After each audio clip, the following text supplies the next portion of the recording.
Hello.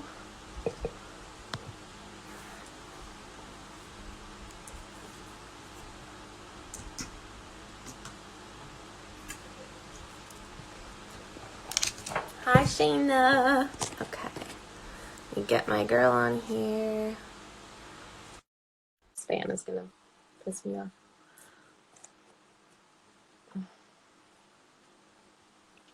Oh my God. Oh my God. I've never done this. I'm so excited. Yay. Is that okay? Is this all right? Maybe if I sit back. Yeah. It always chops off half my head. I guess, yeah. Yeah, I'm propped. I got you propped up. Hold on. Let me try this. What happens if we turn it sideways like you said? Hold, please. I think we'll be my whole sideways on this. setup. Oh, gosh. All right.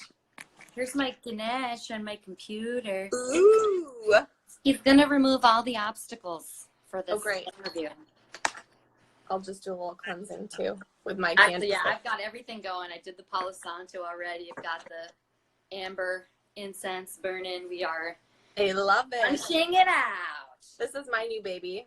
Ooh, amethyst? Yeah. She's beautiful. Oh, thank you. This is from my trip to the Spiritist Center in Brazil. It's blessed. Oh, I love Clear it. quartz. I like her. My cat loves this. She Weird. like snuggles up on it. Like she is. Yeah, she's a witch. I love it. Well, we may as well just dive right in because I know Let's we're do it, babe. Yeah. Oh no, I gotta turn off these notifications. Turn them off. All right. All right. So, hello, everyone. Welcome. Welcome. This is my friend Mia Gentile. So Mia is a fellow performer / witch. Basically.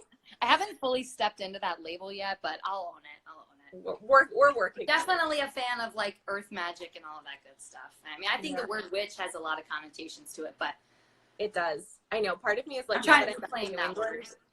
Yeah. Part of me is like, now that I'm back in New England, I should go down and just walk around Salem and see if I get triggered. But maybe not yet. I mean, it's highly possible. Careful what you wish for. I know. Okay, so I'll give a little introduction to this fabulous human that is in front of your eyes, and then I'm going to let her take the wheel a little. So Mia and I met when we went to college together at CCM. I was a ballet major, technically, but I was socially... But she was everything.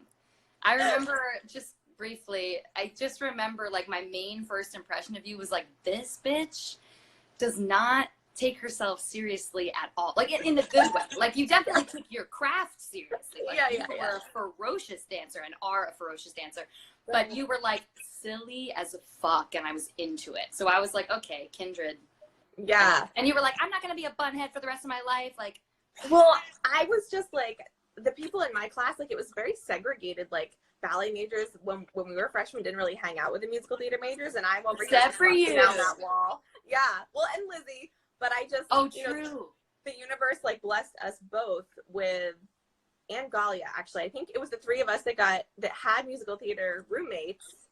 And then through that, it was meant to be. So anyway, so socially I was, dubbed an honorary MT. So just for those who don't know, a witch equals goddess. We like this. Yes, we do.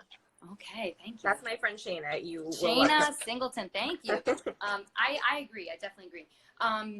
Yes, I was a musical theater major. We were both class of 2011, right? Mm-hmm. At Cincinnati College Conservatory of Music. Yep. That's how we met. That's how we met. And since then, we have each done a wild array of things. And Mia has, her resume never ceases to amaze me. Oh, I know. I'm gonna bullet through it, but stop me if you feel inclined. So we have the Stanley Steamer madness where I'm hoping my collaborator and music partner Roger Klug is watching. I think we now have a band called Missy Fit, and we have /originals coming out and some singles that have come out, up our sleeves. So anyways, I hope that hi Amanda, amazing performer. singer, actress extraordinaire, multi-instrumentalist, composer. She's tuned in. We love her. Oh. Anyways, yeah. So, but the Stanley Steamer Variations was like this crazy voiceover demo that became a music video, that became a viral thing, that ended up with me being on Good Morning America, like getting interviewed by Jerry Seinfeld. And I was like, what is my life? Like, what's happening? Amazing. Yeah. Amazing. And so other highlights have included Forbidden Broadway, which you summed up as the SNL of Broadway, where you're basically roasting everything that's all the shows that are running at the time. And I actually got to see you in that years ago. And oh my God. That was literally the last time I was in New York, I think. Oh, I know. Shameful. that's wild. I know. Feels like a different lifetime. Roger Klug, I was just talking about you. Oh, yay. This is the like the man behind the curtain of Stanley Steamer Variations, and also my music partner, multi-instrumentalist, audio engineer, producer, crazy. He's everything. So many talented humans. Oh. I know. I'm so happy everyone's here. Okay, so we were just at Forbidden Broadway. You actually came to see it. That was amazing. We got to be in the city for a night. Yes. And then, of course, King Boots on Broadway. You understudied the lead, right, Lauren? Mm-hmm. The sort of like female comedic romantic lead. Yes.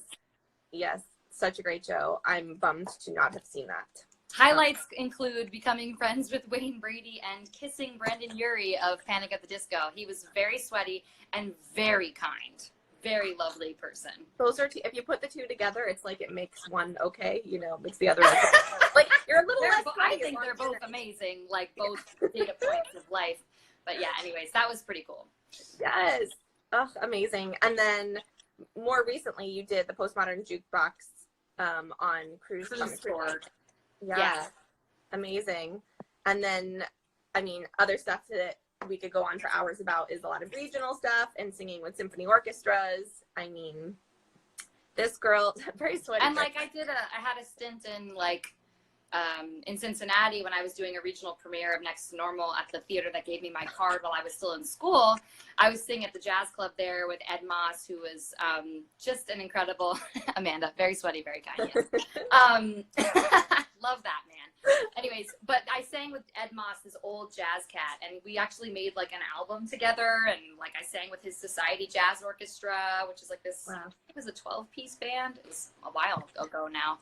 But yeah, jazz and like I was brought up in like gospel jazz, a lot of like improvisational forms of music. So that was a big kind of, had a big impact on my creativity and my artistic voice in general, was being able to kind of like have to surrender and channel and not know what was going to happen next exactly, but have an idea of the form. So yeah. But I did sing some like opera and some Rent and some La Boheme, some Rent and some Moulin Rouge with two different symphonies under the same conductor. And I got to sing like the Elephant Love medley and Light My Candle opposite Tony Vincent, who's like Broadway superstar, like a rocker in his own right. So yeah, there were definitely, I've been blessed with a lot of incredible opportunities to work with like just beautiful artists, like really kick ass. You attracted that shit. I mean, well, my dad taught me about manifestation at a really early age. Yes. I was, like, fully manifesting, like getting into college and like sending good energy. Like we were like psychologically and spiritually approaching the whole college audition process. Yeah. Letting go of the outcome. I was like, I want to have an experience. I want to fill the room with my light and feel at home and like, vibe with the people across the table and have fun. And then like, I know I'm going to get in somewhere that's going to be the right fit for me. So the rest of it, I mean, the thing is like when I wasn't able to manifest, like my audition for University of Michigan, which I really wanted, like that was the one in my head that I was gunning for. And of course I get in and I start to do my monologue and I'm like, hi, my name's Mia Gentile and I'll be doing Suburbia by Eric Bogosian. And then my nose starts like gushing blood. Of course. And I fucked that whole audition. I of course didn't get in because that was the one I wanted. But then like, CCM, I was like, But like, what if you got that nosebleed? Like the universe is like, this is the only way we're going to like shit on this girl's talent so that they don't accept her so that she can go to CCM where she belongs. No, there were plenty of schools that didn't accept me. That's let's be real. I'm not for everyone. It's such a subjective art form. It's true, but I do have to say, for those of you watching who know me and not Mia, go follow her. When you hear this girl sing, you are like in the like it's chills. It's like you're in the presence of like a higher power. I shit you not. Oh, I have never. No, her voice. I could just. I mean, I could just sit here and yeah. But I gotta say, like, as far as what we're gonna get into with regards to spirituality, like, it's been a journey. I definitely pursued like some spiritual modalities, like hardcore, like a zealot, and I just had a total breakdown. And in that time, I was like dark night of the soul, deep dark. I've had depressive episodes, but this was like a real dark night of the soul that lasted like 9 months. I pulled off the grid, and this whole thing was completely shut down, and I was like, I can never be seen in front of people again. Oh, Danny Sherman, he's the star in the original cast of Kinky Boots. Love you. Anyways, I had a dark night of the soul, and I was like, I'll never sing again. Like, I will never perform again. I'm gonna be a crazy cat lady that's still living with my parents at middle age, and my brother's gonna go on to have, you know, beautiful partner and children. I'm gonna be crazy Aunt Mia, who would just like who peaked like early and then just like never. And I really felt like that was like depression. It just shut that chakra down, and it was like a long, slow process back into like rehabbing and taking the pressure off, and like allowing myself to get back into voice lessons slowly with someone who was very safe, who I could just like make sounds and cry a lot, you know, and breathe. But like, this is such a, like, singing is such a personal and deeply vulnerable thing. And for me, it's like completely spiritual experience. And the moments when I'm shut down and closed and I'm trying to sound good, when I'm like singing to impress, not express, that's when it's like your body's like if you're tight, you know, and you're not breathing, you're fucked. You know? And I had some terrible moments at CCM too, where like, you know, I'm not going to mention names, but a specific famous acting teacher came and did master classes, and he was like, that's false, and you're looking at yourself in the mirror. And like, I was deeply depressed at that time, and I was like, like trying to get the notes out in front of the entire department. And I just went home crying, being like, I suck, you know? And like, your throat just shuts down if you don't feel safe. And I think that like a big part of what my exploration with the artist way was like recovering a sense of safety. That's like chapter 1. It's like, let yourself be bad, like take the pressure off. And I almost feel like my struggles with mental health and depression were this like removal of the expectation of having to be perfect, and like the battle of like artistic journeys and perfectionism twining. It's evolved organically, and it is a constant exploration. Yeah, and that's one thing that is so hard. I mean, I'm not performing professionally anymore, and now I'm really like all gung-ho on my spiritual journey. But if I had been trying to do the two at the same time, it is a challenge, because we are, especially in the ballet world, we are taught to judge the shit out of ourselves on a constant basis. You're not don't breathe and show it, you know, turn in, you know, oh my God, squeeze your butt, point your toes, don't sickle, whatever. And it's like, you're constantly adjusting, and it's never good enough. And so you can't, I mean, but you know, very toxic. Yeah, you're constantly giving yourself negative feedback, basically, and those around you. I mean, ballet dancers. It's very like outside in. Yeah. Also, by the way, you're cutting out a little. It's like, I don't know if it's my internet connection or yours, but you seem a little blurry to me. Okay, let me. That's better. Okay, I wonder if I should check my internet.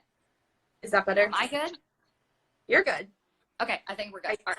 I turned off my Wi-Fi just in case. Okay, maybe I should do the same. Can you see me all right? Yeah, you're good. Okay. Yeah. So yeah, it's hard when you have that struggle of wanting to be a more conscious being, but also having to like grow as an artist.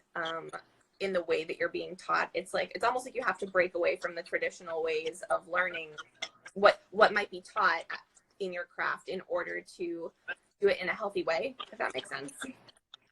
Yeah, it's interesting to like studying musical theater, getting a Bachelor of Fine Arts at a conservatory. It's like you grow up. Like I feel like some of my best work was in like middle school before my perfectionism, before my sense of like self-consciousness and in my Yes. business and trying to get it rightness like set in. I was like, I played Annie Get Your Gun in 8th grade at the Westport Country Playhouse through the Music Theater of Connecticut. And I was like in my heyday. I was like, I fell asleep listening to Bernadette Peters like sing the revival of it. Like I'd fall asleep to it and be like, I'm so in love with this musical theater. And then I just like, wow, like I loved it. And of course, like I was very untrained. There were moments where like the character had to cry and I'd be like totally faking it. But like, but for the most part, it was a very open-hearted, like unself-conscious, like intuitive experience. And then when I got older and older, I got more and more in my head as an actor, and just felt like, I was like, are the feelings gonna come? Like, are they gonna, what if I don't, you know, I was like, cut to like Sally Bowles in sophomore year. I was like 16 and we ended up winning like a Moss Hart Award. It was like our theater organization, Staples Players, was like really hardcore in high school. It was almost like going to a performing arts high school. And it's kind of like you start to learn the craft and then you start to be like, you start to mistrust your own instincts. And so that is like and I don't regret any of the schooling that I got. Like I don't regret, I think an actor or a singer or a dancer or any artist, like training is like key, but I don't, there is a level of like having to throw it away. Like like when I was playing Sally Bowles, like I said, it was like, I was so petrified that I wasn't like, as a 16-year-old, that I didn't have the life experience of someone who's about to go through an abortion, of someone who's like going in the middle of like, you know, a really dark time in our history, like in Germany, like pre-Holocaust. And like, I was just petrified. And I just remember having like a panic attack and my dad coming and like talking me down before opening night and my teacher being like, you got this. And being like, okay, I just have to just turn this over. And I would pray and I would just be like, all right, it's not about me. Like, it's about the story, whatever, you know? Yeah. And then like in college too, I remember the days when I was really fed up with being told, like micromanaged, and like, if you're a bird, right, you know how to fly, and they're like, tilt your wing this like 1/4 of an inch this way. And you're like, I just want to soar. Yeah. And you're thinking about what you're doing. And there's a time to analyze and there's a time to learn. And then there's also a time to just be in it. Like it's like performance versus rehearsal, or a voice lesson versus a concert. But like, I remember being really pissed at the head of our department and coming into class with this like, fuck you energy. Like, I don't care if you like this, like, fuck you. And then he was like, that was the best work you've ever done. I love how you still did an impression of him right now. He'll remain nameless, but he talks like this. He's famous.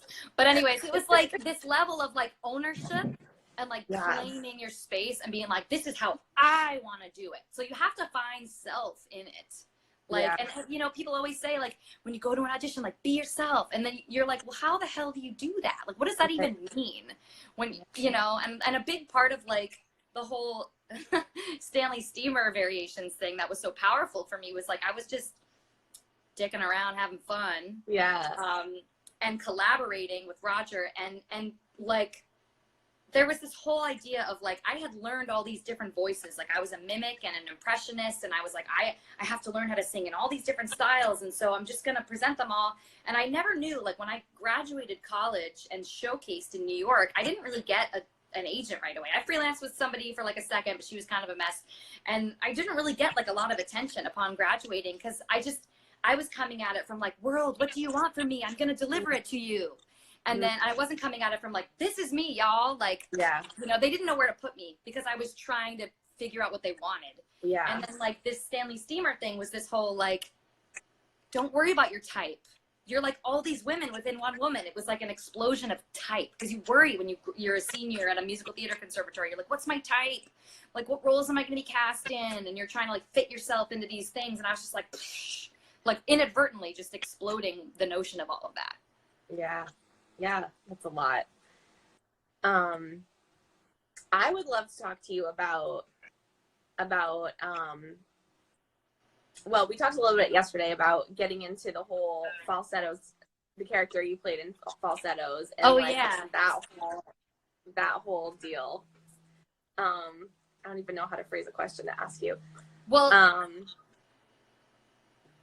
go ahead. Sorry. It was like, we were talking about, like, my parents are both psychologists, and so is my brother. And the idea of, like, psychology, mental health, how that all wrapped into creativity and spirituality as well.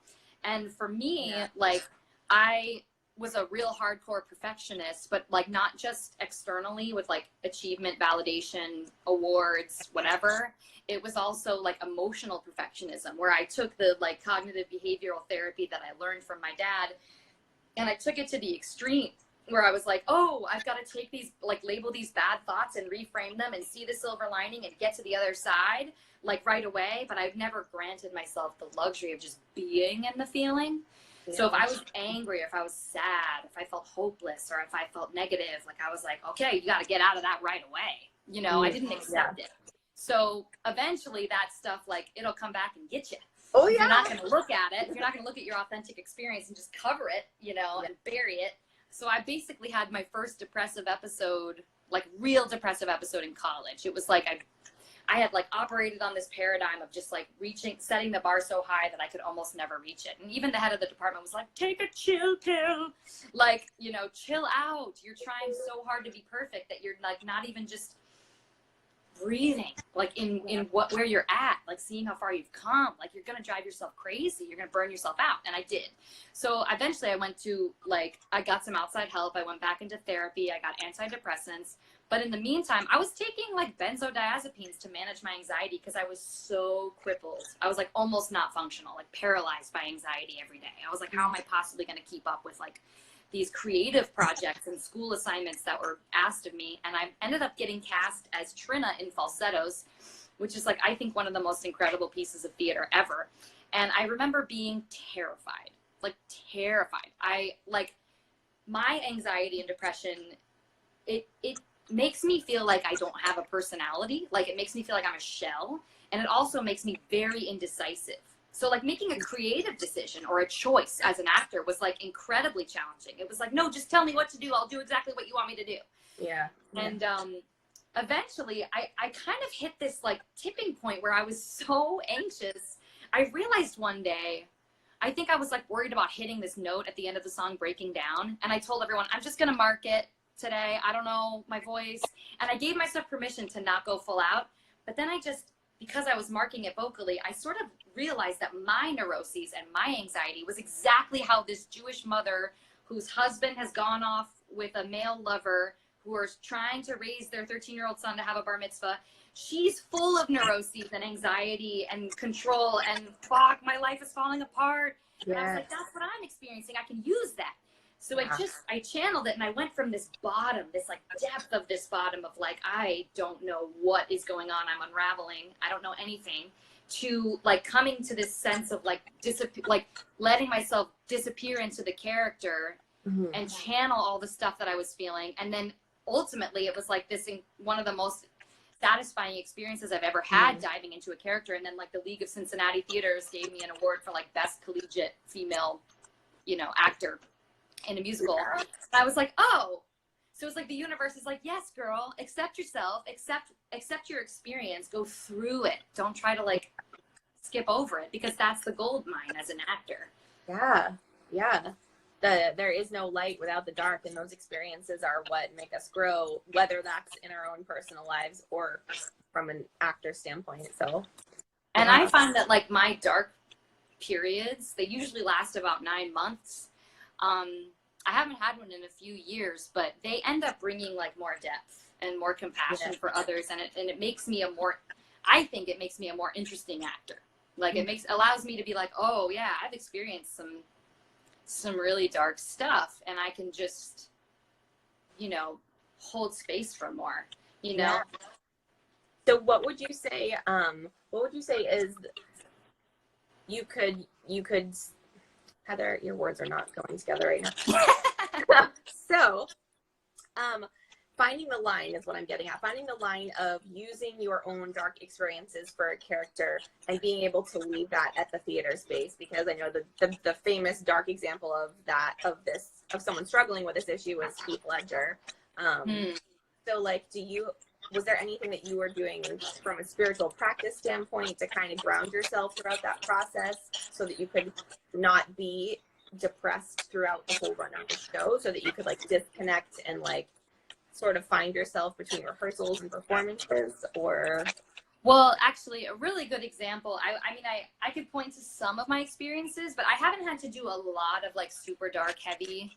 I mean, falsettos had its like grit and like real deep themes, like thematic content. But I think the only time I've really come close to that was when we were doing the Diary of Anne Frank in high school. And I was like Miss Perfect, perky, happy all the time.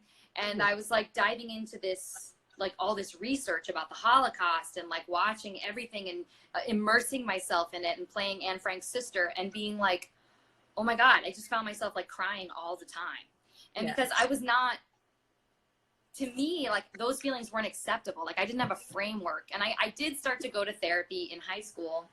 But I think it's an individual thing, but there is a skill. Like my theater teacher at the time was like, you know, you can't dive 100% into like the depth of the darkness of the material, because you have to protect yourself. Yeah. And your sanity. You can really unravel, I think, if you go into dark characters. And I would just point everybody, as far as this question, to my acting teacher, Patrick Page. He's got a podcast, the Patrick Page podcast, and he talks a lot about mental health and acting and his own experiences with it. He's like a voice of, you know, destigmatizing mental health issues. He's very open about it. And I have a lot of identification, and he articulates it in a way that I can't. So I would just say, go check him out. But yeah, I think with Heath Ledger, you know, I don't know I never knew him personally. I know. I gotta assume that like there is a level of, having like trusting your intuition, like knowing when you've gone so far that like the material has opened something within you, some sort of shadow self work. And you have to have like guides, like a therapist or some sort of outside help, some spiritual teacher that can help you ground and allow you to integrate. Because if you're becoming like unraveled by some art that you're doing, like there's something else going on. Yeah. It's right? triggered. Right? Yeah. Yeah. Okay. Ooh, I never really did my like spiritual intro. Should I just talk? Oh my a little God, bit about? we skipped right over it because I'm a blabbermouth. Yeah. No. We were in the flow, girl. We were in the flow. So yes, in addition to like performer Mia, she's got. So that was like a little bit of like performery stuff, but it's just I'm gonna try to make a real bullet point overview now that we're 30 minutes in. Of like my explorations with different spiritual modalities. So I guess I've always had a curiosity, and I'm sure you relate to that too, is this sort of curiosity about different kinds of experiences. And I've definitely explored a lot of different modalities, and I think I've taken pieces from all of them. You know, I don't think there's like one way. I kind of think about it as like, and this was actually a metaphor that my acting teacher, Kay Jenny Jones at CCM, would talk about. It's like the house of like being present in the flow. She's like, there's all different, and I would say the house could represent like connectedness to something greater, something divine. Oh, little hearts. And I would say there are infinite ways to get in the house. You can go in through the attic window, like climb on the roof, or you could go in through the garage, or you could go in through the front door. Like, you know, there's all these different ways to get in. It doesn't matter which way you get in. It's like all the same stuff. Like all major religions talk about like love, unconditional love. And, you know, there's a lot of overlap in like these traditions. And I think the key for me has been that there's not one modality, but to find like the center of the Venn diagram of them all. Truly, So I actually grew up, we didn't talk about this the other day. I grew up Catholic, actually. I went to a private Catholic school, like uniforms and all, like from kindergarten to third grade. And, but during that time, my dad found this Quaker meeting, and like we totally converted. My mom was just kind of doing her own thing because she was commuting 2 hours a day, and she needed Sundays to just like be. And my brother, my dad, and I went to this Quaker meeting, and I ended up being raised by this group of incredibly spiritual, mindful, politically active, liberal, hippie, like neo-hippie, peace activists. Like these, Wow. some of them were like, one of them was a Sufi master, Katie Foyt, who actually recently passed away. She was a deep spiritual teacher of mine. One of them was Vitala Simon, who's like a yoga practitioner of all these different types of yoga. And they all, the whole thing about Quakerism, like not to be confused with like Amish or Shakers or any of that sort of thing, or Mormon, you know, it's very different. It's basically like the anti-religion. It's not, it doesn't consider itself a religion. It's more of a way of life, and you just don't believe in war. You're pacifist, and a lot of them are, you know, conscientious objectors that lobby the government so that their tax money doesn't have to go to the military. And if you are a Quaker, if you're a member of a Quaker meeting and you're drafted, I mean, it's not really relevant anymore, but hopefully it won't be, but you don't actually have to go if you're a member of a Quaker meeting, because it's like fundamentally against what you believe, like everything that you believe. And the whole thing is like everybody has a direct line to the light, to source energy. You don't even have to believe in anything. Like there's no doctrine. And we just sit in silence. And when you feel led to speak, you stand up and you give what's called a message. So I was introduced to like silent meditation. And then I was doing this like silent practice, very mindful practice. And then at the same time, I was introduced to a gospel choir where I was singing in Baptist churches, like, as a worship leader, and like and that was was like the yin to the yang, like the yang, like the gospel choir was the yang, where it was very expressive, and if I felt moved to like wail or whatever, or like raise my hand or dance around or whatever, it was like there was a lot of freedom in the form of that. I could do that, but with Quakerism, it was going inward and looking and sitting and settling and finding stillness, like finding that still small voice within. So I think the juxtaposition of the two was kind of this beautiful thing. And then, of course, I had two psychologist parents, and my brother and my dad both have a PhD in clinical psychology, and my dad has had a private practice, and my mom's a school psychologist. So my dad introduced me to like visualizations, imagery, mind-body healing, CBT, which we mentioned, like manifestation. He's got a penchant for like all kinds of spiritual stuff. We would read about near-death experiences, and he introduced me to the book Conversations with God and the Power of Now. And I was looking at this stuff at like late middle school, early high school. So I was exposed to a lot of really cool ideas, like really young. And then I started working at the end of high school into college with a shamanic healer and medium named Rosa Haritos, whose company is called Healing Channels. So I worked with her for about 12 years, and we haven't had a session in a while, but I ended up going to Brazil to a famous spiritist center with her for 2 weeks, and we meditated for, 8 hours a day. And so I've done a lot of retreats. I used to make, when I was younger, because of my dad, I would make like guided visualizations for like my boyfriend at the time or for friends. And I would do energy work on people. We'd play with like, hands-on healing, like sort of unofficial Reiki stuff. And my dad and I were just very much about like the energetic matrix. Like we knew that we'd been in many lifetimes together.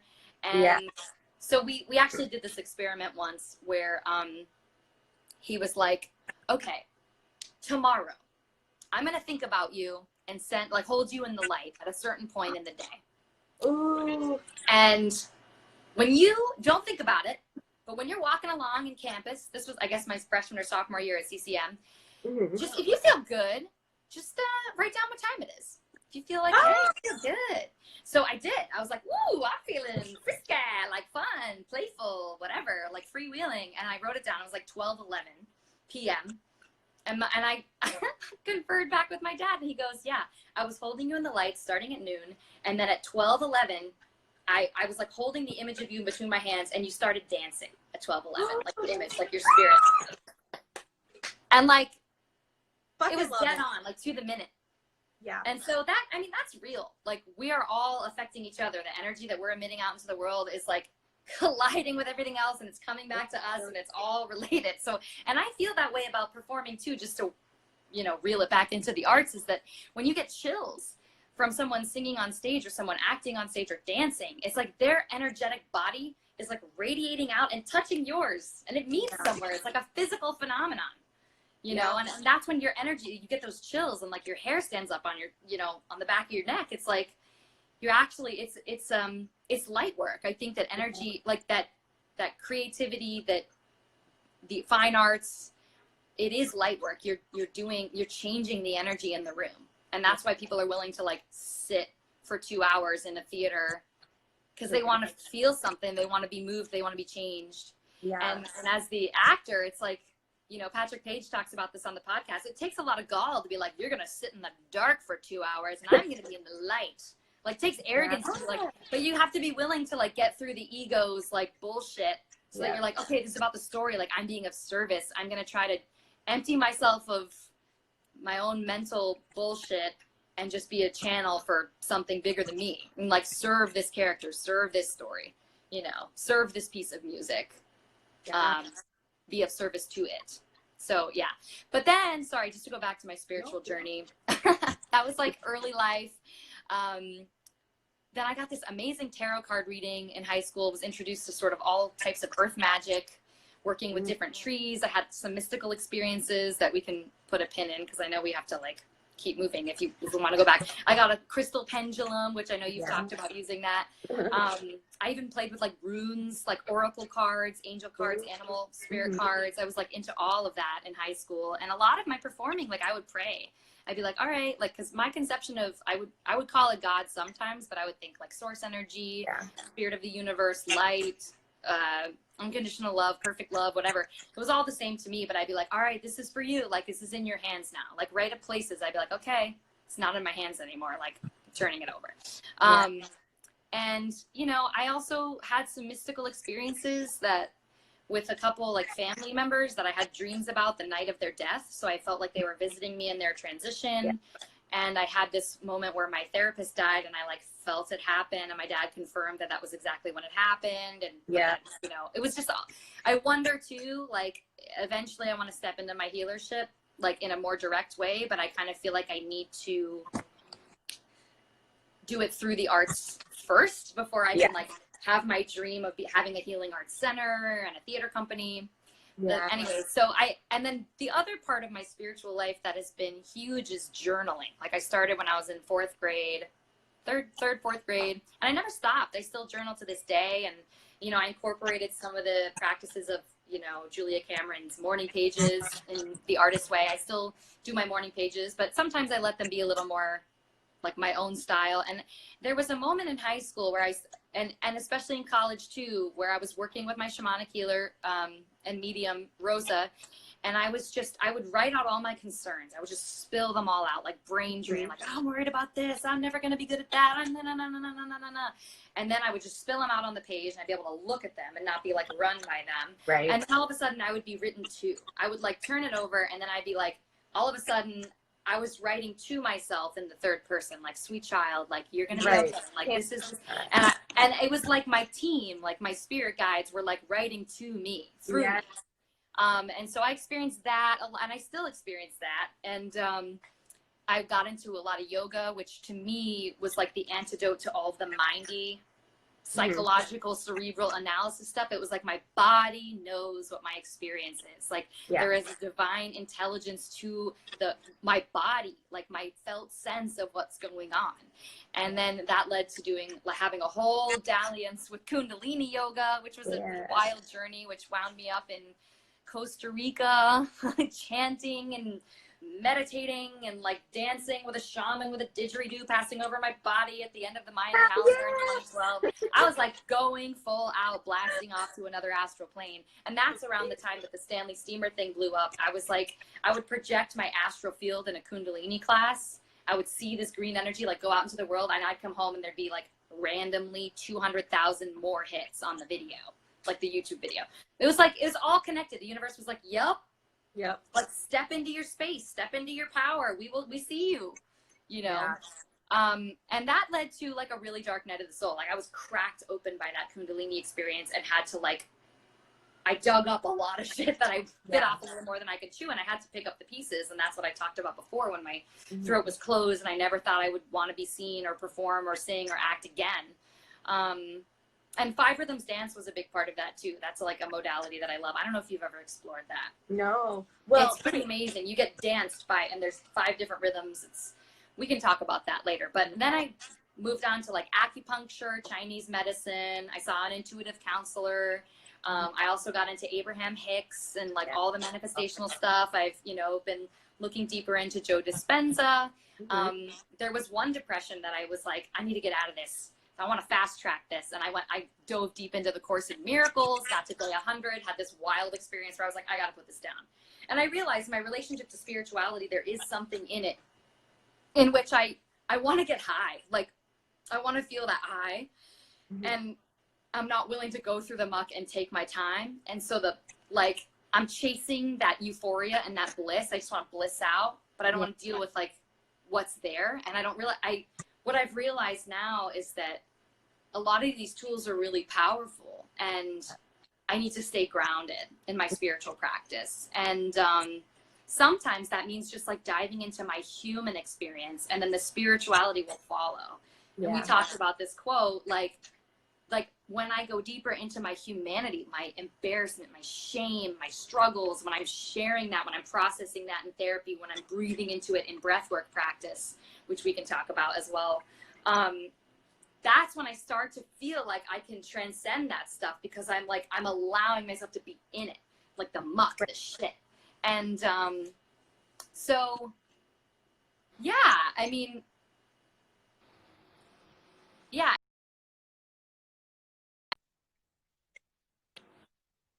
Spirituality is like not using it as a crutch, not using it as a way to get high, like, but using it, like diving into the humanity, and the spirituality will follow. Like, we're not human beings having a spiritual experience, we're spiritual beings having a human experience. And that's along with like the Abraham Hicks thing, that like we've come into this lifetime to experience what it is to play the game of life, and remember that we're one with everything, that we're connected to source, we're extensions of source energy. So that's my personal, take, and that's, with whatever grain of salt you want to have with that. But certainly meditation every day for 45 minutes with my healer and acupuncturist Frank Vogt, that's been a really big part of my practice. And breath work twice a week, 2 different types. One is dynamic breath work with Jessie Torgerson, she's incredible, and one is like pranayama, David Elliott style holotropic breath work with my bestie Frank Scotcha, who teaches a class at Frequency, which is a place in the city, but they're doing it over Zoom.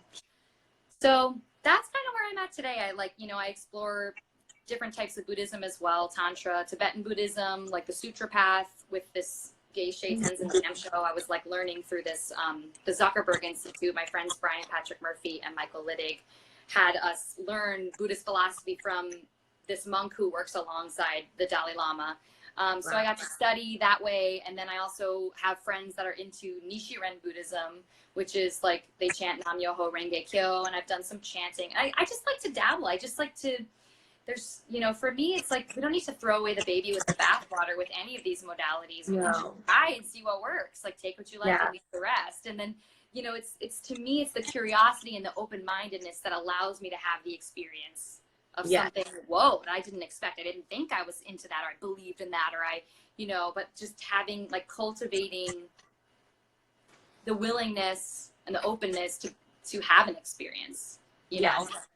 And I think that's what I find so beautiful about people who are actively wanting to heal and on their spiritual journey, is that they are open a lot of the time. If they've made some progress, then they're open-minded. And like, when I discovered the emotion code modality, which is what I practice the most, at first I was like, oh my God, this is the cure-all. Why bother with anything else?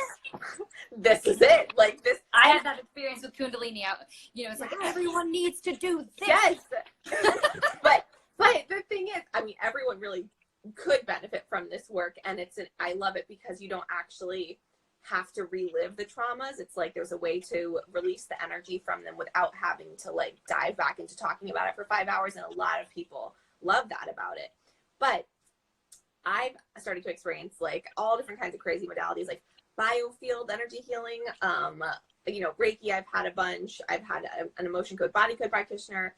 What was the crazy one? Oh, integrated energy therapy. Have you heard of that?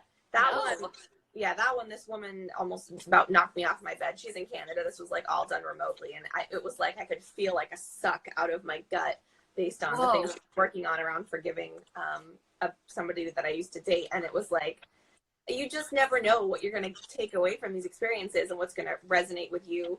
But you can kind of have the faith that if you sign up to experience something, then exactly the thing that needs to happen in that experience will happen and come forward and like be released. And so I yeah, think the key to all of this though too is if this sort of stuff, if something scares you and you're not getting the green light from your intuition, then don't do it. Like I think that a lot of like whatever the modality is, whether it's a creative workshop or like, you know, if you're going to do the artist way, like I often say, like, you know, attraction, not promotion. Like you can plant the seed and you be like, this is my experience with it. But if someone is going to do it, like it'll call to them in the right time, in the right moment. Because I certainly have found that my pursuit of different modalities has been pushed by this, like wanting to not feel my pain and wanting to fast track it.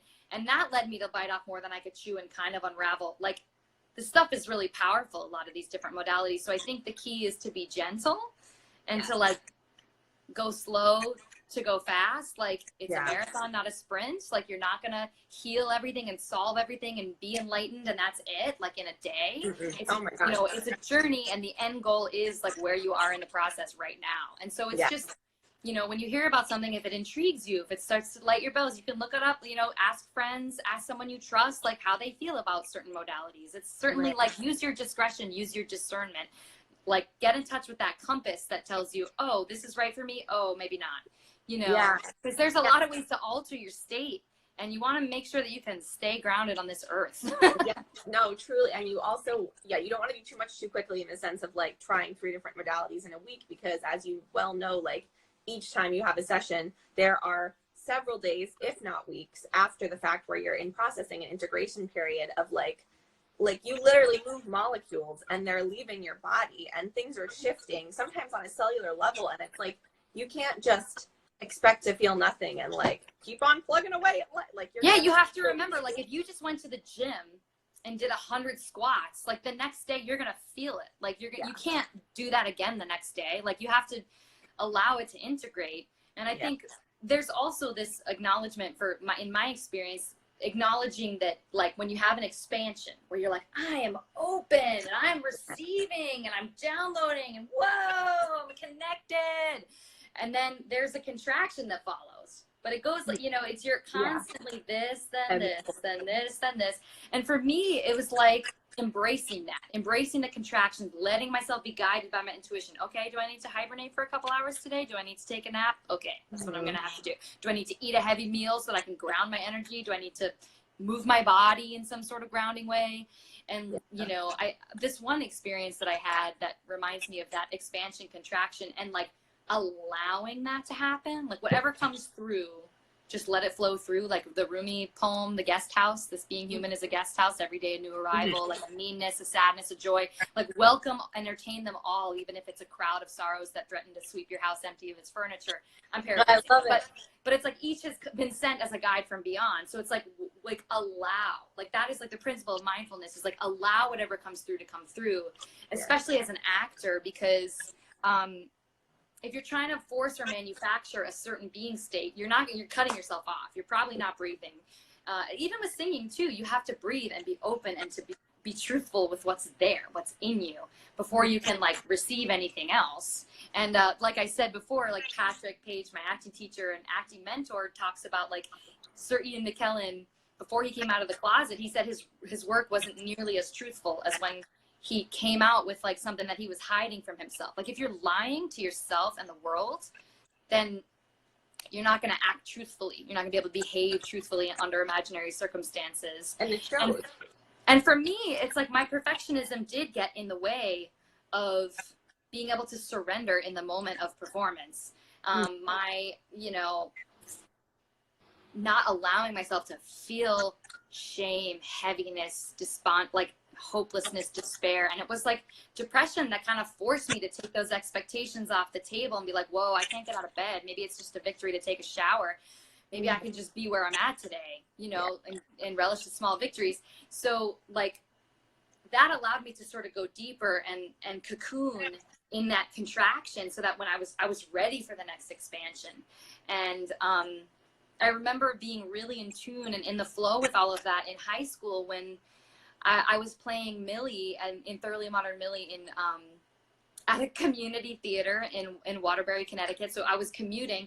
So I was like in all these AP classes, auditioning for colleges, and waking up at, 6 to go to school at 7, and then to drive an hour to Waterbury, rehearse, and then come back, get back at 1 in the morning, wake up and do it all again for months. And I remember thinking, gosh, like as we got into the performances, I was like, I'm too tired to care if I do this right. Like I was like, I have to just trust that wherever I am is where I am, and that's the starting point. And if I allow that to be what it is, then like the performance will develop organically. I'll find new moments. I'll find moments I never thought I could have before.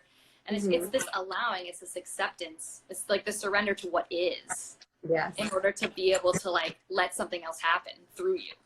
Yeah. Does that sound really abstract? I don't know. No, but that also like it's very much in alignment with living in the moment. Like, and that sounds like such a cliche statement, right? Live in the now, like live in the but like moment. stay where your feet are, breathe, like be but here. Literally be there, like when that's when the gateway. That time, That's the gateway. Like you can't perform in the present and engage with something if you're like future tripping and thinking about what you're going to make for dinner the next day, or stuck in the past of like, oh, I did this thing, I fucked up. You have to be here. And like, that's where it all starts as far as like any art form is like being present.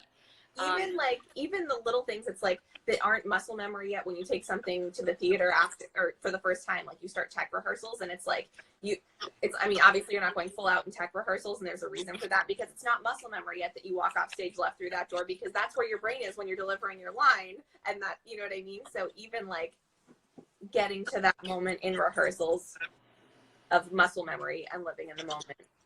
Yeah. But as a daily practice, get off your phone, live, like embrace the people, the humans in front of you, and like what is around you. Are you on the subway? What do you feel? What do you see? Like, I mean, Julia Cameron talks a lot about that. I'm also a huge fan of Elizabeth Gilbert, who wrote Big Magic. She talks all about, and even the like more practical creative teachers like Stephen Pressfield, who wrote The War of Art. He has a whole part 3 of his book about like the muse and like allowing stuff to come through you. But the first part is about like showing up every day, the discipline of just doing the tedium of showing up every day and showing up consistently for your art, We and learned that from a young age. yeah, we sure did. But it's like, there's also this, I learned from my friends who run the Zuckerberg Institute. Michael Littig told this story about the Buddha, who's, I'm gonna totally butcher like all the references, but it's basically like the Buddha talks to this sitar player and is like, what happens when your strings are too tight? And the sitar player's like, oh, they'll break. You'll like go out of tune and then they'll break. And then what happens if they're too loose? Well, like no sound will come out. Like they're not tight enough to produce any sound or resonate. And I think for me, it's trying to like, are my strings too loose or too tight? And sometimes it's like they're too tight in some areas and too loose in other areas. But like, art is that like fine line of like craft and discipline and showing up even when it feels boring or even when you feel resistance.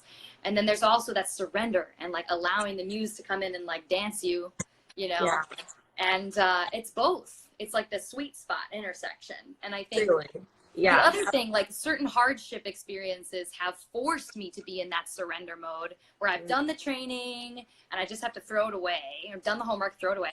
Was like when I went on Good Morning America for Stanley Steamer, the Kundalini stuff, I was doing it for every day for 6 months. Like I was doing it like an addict. I was like, I'm feeling high and powerful and one bliss. Like I really did experience like what I would consider to be like what people describe as nirvana, like a few times, like total trance states.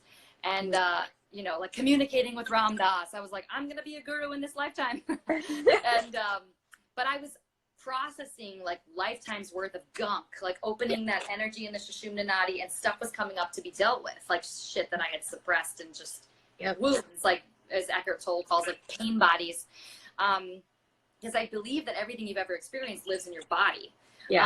So anyways, the night before I was going to go on this retreat to Costa Rica in 2012, at the end of the Mayan calendar, I would have these periods with the Kundalini stuff where it wasn't food poisoning, I wasn't sick, I didn't have the flu, but I would just I would be puking. Like I wasn't making myself puke. I was just puking, and my body was purging the old energy to make room for like knowing that it was going to get like an infusion, like, oh, I was about to do some crazy work.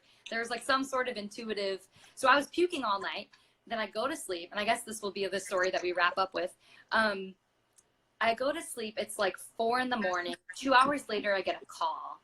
And I thought it was like Orbitz because I'm supposed to fly to Costa Rica the next day. I thought it was one of those automated, like, oh, your flight is delayed. Right. It's leaving on time. So I pick it up. I was like, I better pick this up. And then it was like, hi, is this Mia Gentile from the Stanley Steamer Variations? And I was like, yes.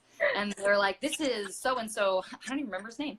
This is so-and-so, the producer at Good Morning America. We want you to be in the like 8 a.m. prime segment, like on the pop segment about viral videos. And can you come bring these costumes? And can you be ready to sing? Where do you live? We'll pick you up in a half hour. I was like, what? And they were like, what are you doing today? And they were like, I was like, I'm going to Costa Rica. They're like, we'll take you to the airport. What time's your flight? Like, and basically they're like, don't accept any offers from any other networks. And I was like, what is happening? I was just puking. My face is green. I'm going to be on national television. Like, they didn't even tell me what I was going to be doing. And so I was like, okay, you know what? I don't have the energy. Like, I'm dehydrated. I need some Pedialyte. Like, I don't have the energy to worry about controlling this thing of like preparing and getting it right and getting it perfect. I was like, I just hope I don't puke. And then I felt like when I went on there, like Jerry Seinfeld was there, Emerald was doing a segment. Jerry Seinfeld was like, who knew a carpet cleaner would be a star vehicle? And I'm like talking to George Stephanopoulos and tangoing with Sam Champion, like improvising and dancing. They didn't give me anything. They were like, just go in there and do whatever. And I was like, what? But I didn't have it in me to like worry. I was basically that energy of just like toss it off, fuck it. And like, and with my musical partner, Roger Klug, like the demo, the first take is always the one we end up using because I'm not thinking about getting it right. I'm just tossing it off. I'm like, whatever. And so that experience of like puking all night and then being on national television was like this proof that like, I don't have to hold, like I can loosen the grip and let an experience happen. Yeah. And I don't need some crazy adversity to force me into that. I can start to channel that like fuck it, toss it off energy, you know, without that stuff. And then the last thing I guess I'll say is like the thing that one of my teachers from college, Rocco Del Vera, says that Roger, my music partner, reminded me of was like, when you're about to perform or speak in front of a crowd or do public speaking, you can just imagine that you're saying like, hey, I've made these like delicious chocolate chip cookies for you and I would like to share them.